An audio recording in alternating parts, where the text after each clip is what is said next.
السلام عليكم ورحمة الله. كما وها نينكي اسكو دايay duminta Kacbada sidoo kale maxaa loola jeedaa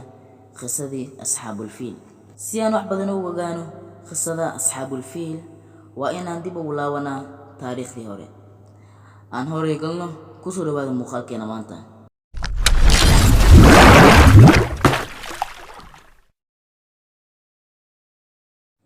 ninkaynu maanta ka warmayno magaciisa waxaa la yiraahdaa Abraha bin Sabbaax al-Ashram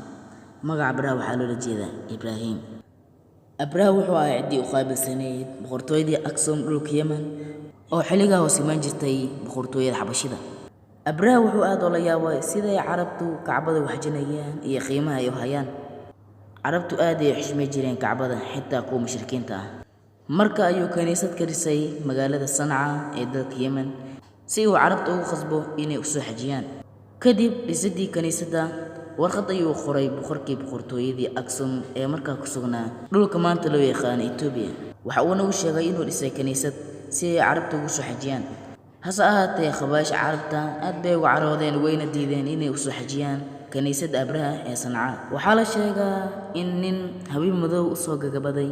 derbiga kaniisadana ku malaasay saxaradadeed arrintaas aad u xanaajisay Abraha wuxuuna wacad ku maray duminta Kacbada Abraha wuxuu diyaariyay ciidamo aad u weyn waxayna wateen maroodi aad u fara badan nin lagu magacaabo Doonafar oo ka mid ah khabaasha Yemen asaga iyo ciidankiisa ayaa waxay isu diyaariyeen inay ka hortagaan Abraha laakiin cagta ayaa la mariyay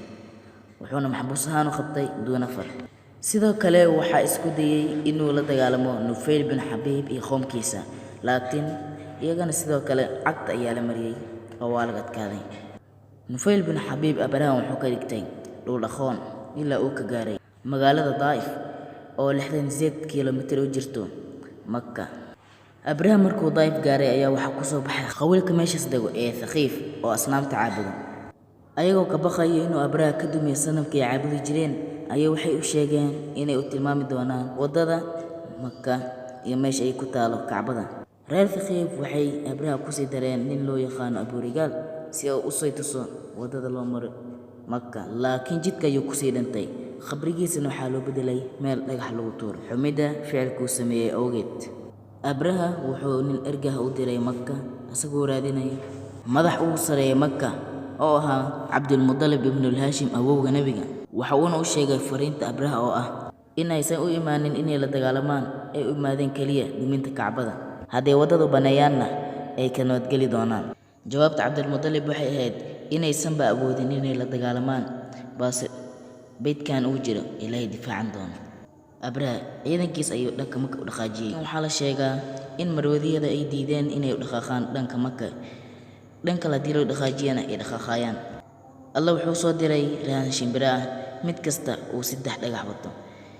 mid afka ah labana lugaha waxayna ku rusheeyeen ciidankii Abraha ciidanka Abraha wuxuu la kulmay jab aad u xun